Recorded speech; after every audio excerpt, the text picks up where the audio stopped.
Hello friends, welcome to another new video. আজকের এই ভিডিওতে আমি আপনাদের জন্য নিয়ে চলে এলাম সবচেয়ে বড় গুরুত্বপূর্ণ বিগ ব্রেকিং আপডেট এই মুহূর্তে।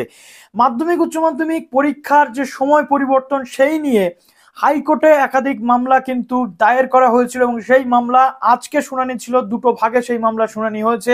একটা হচ্ছে দুপুর একটার আগের ভাগ, যেখানে একাধিক প্রশ্ন, একাধিক উত্তর, তারপর একটার পরে নেক্সট হিয়ারিং অর্থাৎ পরবর্তী শুনানিতে একটার পরে পর্ব 2 তে আমরা যেটা দেখতে পাচ্ছি, কলকাতা হাইকোর্টের পক্ষ থেকে চলে এলো গুরুত্বপূর্ণ তথ্য মাধ্যমিক মামলা নিয়ে। তো যারা নতুন আছেন এই চ্যানেলে, অবশ্যই চ্যানেলটিকে সাবস্ক্রাইব করে পাশে বেল আইকনটি ক্লিক করে দেবেন, যাতে সমস্ত তথ্যগুলো আপনার টাইম টু টাইম এখান থেকে পেয়ে যান। প্রথমত মাধ্যমিক উচ্চ মাধ্যমিক সংক্রান্ত সমস্ত তথ্য, এর পরে আপনাদের কেরিয়ার ওরিয়েন্টেড বিভিন্ন তথ্য পাওয়ার জন্য আমাদের সাথে অবশ্যই জুড়ে থাকুন। তো প্রথমত কলকাতা হাইকোর্টের পক্ষ থেকে ভর্ৎসনা করা হয়েছে রাজ্য সরকারকে এই সময় পরিবর্তন করার জন্য। বোগাস ফালতু যুক্তি বলে উল্লেখ করা হয়েছে বিচারপতি বিশ্বজিৎ বসুর পক্ষ থেকে। রাজ্যের তরফে আদালতে জানানো হয়েছিল বেশ কতগুলো জিনিস, যেটা আমরা ফার্স্ট পর্বে দেখেছি। নতুন করে 30শে জানুয়ারি থেকে একটি কন্ট্রোল রুম খোলা হবে, এটা বলা হয়েছে। এখন প্রতিটি জেলায় জেলা শাসক, এসডিও এবং এসআই অফিসে কন্ট্রোল রুম খোলা রয়েছে। দুপুর 12টার বদলে 9:45-এ পরীক্ষা এগিয়ে নিয়ে আসা হয় এবং সেই বিজ্ঞপ্তিকে চ্যালেঞ্জ করেই মামলা করা হয়েছিল হাইকোর্টে। কেননা স্টুডেন্টসদের যেতে প্রবলেম, টিচার্সদের যেতে প্রবলেম এত সকাল, সেই সঙ্গে শীতের সময় ট্রেন বাতিল থাকতে পারে, একাধিক সমস্যা হতে পারে। অনেক ক্যান্ডিডেট থাকে যাদের পরীক্ষা কেন্দ্র থেকে বাড়ি অনেকটা দূরে হয়, এর জন্য তাদেরও কিন্তু নানান রকম সমস্যা হতে থাকে। তো সেই জন্য এই মামলাটি করা হয়। দুপুর 12টা থেকে পরীক্ষা বা 11:45 থেকে পরীক্ষা শুরু হলে সেই জায়গাটা কিন্তু থাকে না, 2 থেকে 3 ঘন্টা টাইম এক্সট্রা পাওয়া যায়। এবং এখানে রাজ্যের পক্ষ থেকে একাধিক বক্তব্য আনা হয়। এই প্রেক্ষিতে আপনাদের সামনে একটুখানি আমি তুলে ধরি যে দুপুর 1টার আগে কি কি বক্তব্য এসেছিল হাইকোর্টের পক্ষ থেকে। প্রথমত আমরা দেখেছিলাম যে সেখানে বলা হয়েছিল যে যানজট হবে, স্টুডেন্টসদের যেতে প্রবলেম হবে, অফিসিয়াল স্টাফরা সেই টাইমে অফিস যায়, সেই জন্যে 12টার যে পরীক্ষাটা সেটাকে এগিয়ে আনা হয়েছিল, সকাল সকাল করা হয়েছিল, যাতে ফাঁকা ফাঁকাতে স্টুডেন্টসরা পৌঁছে যেতে পারে।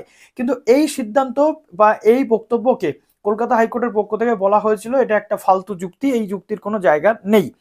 প্রথমত সেই মামলার রাজ্যের যুক্তি শুনে ভর্ৎসনা করেছিলেন বিচারপতি বিশ্বজিৎ বসু।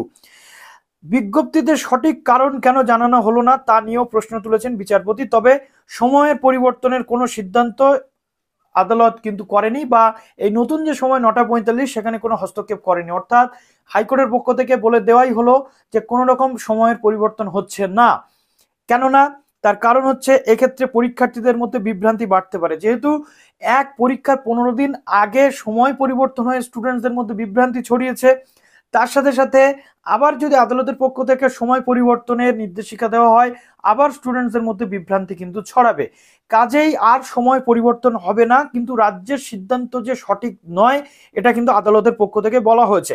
বিচারপতি বসু এদিন বলছেন সময় পরিবর্তন যুক্ত নয়, তবে এখন এটা পরিবর্তন করলে নতুন সমস্যা হতে পারে, তাতে আরো বিভ্রান্তি বাড়তে পারে। বিচারপতি রাজ্যকে প্রশ্ন করেন হঠাৎ পরীক্ষা শুরুর দিন আগে কেন এই সময় পরিবর্তন করা হয়।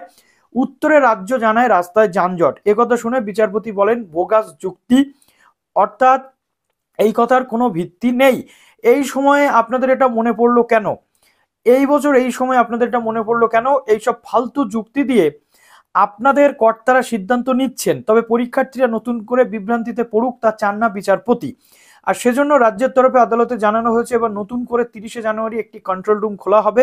এখন প্রতিটি জেলায় জেলা শাসক, এসডিও, এসআই অফিসে কন্ট্রোল রুম খোলা রয়েছে। কন্ট্রোল রুমের বিষয়টা যাতে বিজ্ঞাপন করে আরো বেশি পড়ুয়াদের জন্য জানানো যায় সেই নির্দেশ দিয়েছেন বিচারপতি। প্রয়োজনে আগামীকাল শুক্রবার থেকেই রাজ্যে হেল্পলাইন নাম্বার চালু করতে হবে। এখানে কতগুলো নির্দেশ দেওয়া হয়েছে।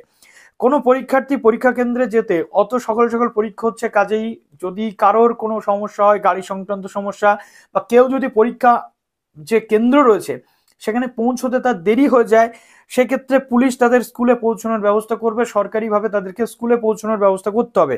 দায়িত্বজ্ঞানহীনভাবে এইসব করা হচ্ছে, এটাকে কোনোভাবে সমর্থন করা যায় না বলে তিনি মনে করেছেন। এবং এর সাথে সাথে তিনি এটাও বলছেন যে এই যে মাধ্যমিক পর্ষদ হচ্ছে স্টুডেন্টস ফ্রেন্ডলি পর্ষদ নয়। এই পর্ষদ স্টুডেন্টসদের কথা ভেবে কোনো কাজ করেনি। 15 দিন আগে এই সময় পরিবর্তন, এটা মোটেও স্টুডেন্ট ফ্রেন্ডলি ডিসিশন নয় বলে তিনি বক্তব্য রেখেছেন। তো এখান থেকে আমরা দেখতে পেলাম যে আপাতত রাজ্য সরকারের যে সিদ্ধান্তটা ছিল সেটাই আপাতত রয়েছে। 9:45 থেকে পরীক্ষা হচ্ছে, আদালতের পক্ষ থেকে কিন্তু কোনো পরীক্ষার টাইমিং চেঞ্জ করার নির্দেশ দেওয়া হলো না। অতএব স্টুডেন্টস, আপনাদের এই টাইমের মধ্যে পরীক্ষা দিতে যেতে হবে। যদি কোনো প্রবলেম হয় অবশ্যই কন্ট্রোল রুমে আপনারা ফোন করবেন। কন্ট্রোল রুমের পক্ষ থেকে সমস্ত ব্যবস্থা যাতে করা হয় সেটা আদালতের নির্দেশিকা রয়েছে। স্টুডেন্টসদের যদি প্রবলেম হয় বাড়ি থেকে পরীক্ষা কেন্দ্রে যেতে, কন্ট্রোল রুমে ফোন করলে কন্ট্রোল রুমের পক্ষ থেকে গাড়ির ব্যবস্থা করা হবে, বা কন্ট্রোল রুমের পক্ষ থেকে পুলিশ যাতে সেই স্টুডেন্টসগুলোকে গন্তব্যে পৌঁছে দিতে পারে সেই ব্যবস্থা করা হবে। বাট এখানেও একাধিক বক্তব্য থেকে যায়, এত ক্যান্ডিডেট রয়েছে, কয়েক লাখ ক্যান্ডিডেট পরীক্ষা দেবে, সব ক্ষেত্রে সমান পরিষেবা দেওয়া সম্ভব হবে কি হবে না। তো আশা করব সবকিছু পজিটিভ হোক। স্টুডেন্টস যারা তোমরা পরীক্ষা দিতে চলেছো মাধ্যমিক, তাদের জন্য অনেক অনেক শুভেচ্ছা রইল। Best of luck.